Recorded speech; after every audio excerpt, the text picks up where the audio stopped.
ഈ പ്രഭാതത്തെ എന്നെ ശ്രവിക്കുന്ന ഏവർക്കും വേഗം വരുന്ന കർത്താവായ യേശു ക്രിസ്തുവിൻ്റെ നിസ്തുല്യ നാമത്തിൽ എൻ്റെ സ്നേഹവന്ദനം. ഇന്ന് പ്രഭാതത്തെ വചനചിന്തയ്ക്കായിട്ട് വിശുദ്ധ തിരുവെഴുത്തിൽ നിന്നും ഒരു വേദഭാഗം നമുക്ക് വായിക്കാം. യെശയ്യാപ്രവചനം 38-ാം അധ്യായം അതിൻ്റെ 14-ാം വാക്യം. മീവൽ പക്ഷിയോ കൊക്ക് എന്ന പോലെ ഞാൻ ചിലച്ചു, ഞാൻ പ്രാവ് പോലെ കുറുകി, എൻ്റെ കണ്ണ് ഉയരത്തിലേക്ക് നോക്കി ക്ഷീണിച്ചിരിക്കുന്നു. യഹോവേ, ഞാൻ ഞെരുങ്ങിയിരിക്കുന്നു, നീ എനിക്ക് ഇടം നിൽക്കണമേ.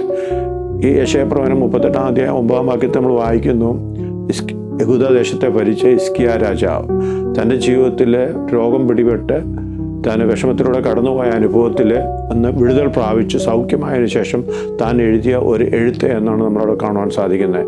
ഈ എഴുത്തിൽ, ഈ ലേഖനത്തിൽ താൻ എഴുതുന്നത് ഒരു പക്ഷിയെപ്പോലെ, ചില പക്ഷികളുടെ പേരുകൾ പറഞ്ഞിട്ട് പറയുകയാണ്, ഈ പക്ഷികളെ പോലെ താൻ തേങ്ങിയ അനുഭവങ്ങൾ, കുറുകിയ അനുഭവങ്ങൾ, ചിലയ്ക്കുന്ന അനുഭവങ്ങളിലൂടെ, അതായത് കണ്ടിന്യൂസ് പ്രാർത്ഥിക്കുകയും കണ്ടിന്യൂസ് കുറുകി തേങ്ങിയുള്ള പ്രാർത്ഥനകളും യാചനകളുമായി ദൈവസന്നിധിയിൽ ഇരുന്ന ആ അനുഭവങ്ങളെ ഓർക്കുകയാണ്.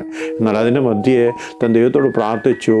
തന്നെ സഹായിപ്പാൻ ആരുമില്ല, ഈ അവസ്ഥയിൽ വിടുവിപ്പാൻ ആരുമില്ല, തനിച്ചായിരിക്കുന്ന അവസ്ഥയിൽ ദൈവമേ, നീ എനിക്ക് ഇടം നിൽക്കണമെന്ന് പ്രാർത്ഥിക്കുന്ന കാണുവാൻ സാധിക്കും.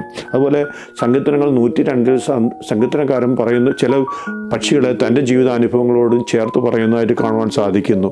ഞാൻ മരുഭൂമിയിലെ വേഴാമ്പൽ പോലെയാകുന്നു, ശൂന്യ സ്ഥലത്തെ മൂങ്ങ പോലെ തന്നെ ഞാൻ ഉറക്കളിച്ചിരിക്കുന്നു, വീടിന് മുകളിൽ തനിച്ചിരിക്കുന്ന കുരുകിൽ പോലെയാകുന്നു.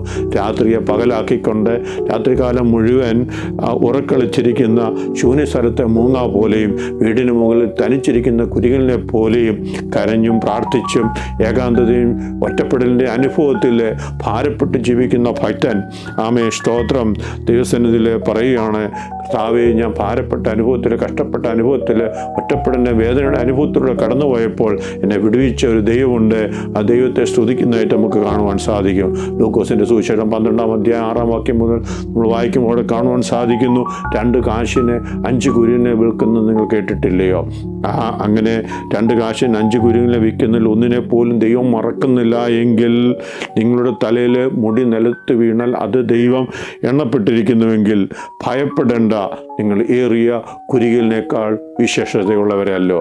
തൻ്റെ സ്വന്തം ഇമേജ് സൃഷ്ടിക്കപ്പെട്ട മനുഷ്യൻ നഷ്ടപ്പെട്ടു പോയെങ്കിലും തൻ്റെ സ്വന്തം രക്തം കൊടുത്ത് വീണ്ടെടുത്ത ദൈവം ആമേ 2 കാശിന് 5 കുരുകിലിനെ വിൽക്കുന്നതിനേക്കാൾ വിലയുള്ളവരാണ് നമ്മൾ ഉറപ്പിക്കുന്നതായിട്ട് കാണുവാൻ സാധിക്കുന്നു. അതുകൊണ്ട് ദൈവപൈതലേ, നിൻ്റെ ജീവിതത്തിൽ കടന്നു പോകുന്ന ജീവിത സാഹചര്യങ്ങളിൽ തേങ്ങലിൻ്റെയും കുറുകലിൻ്റെയും കണ്ണുനീരിൻ്റെയും ഒറ്റപ്പെടലിൻ്റെയും വേദനയുടെ അനുഭവത്തിൽ ഇന്ന് പകൽക്കാലം ഈ വചനം ശ്രവിക്കുന്നുവെങ്കിൽ കണ്ണുകളടയ്ക്കാൻ നമുക്ക് പ്രാർത്ഥിക്കാം. ജീവിക്കുന്ന ഒരു ദൈവമുണ്ട്.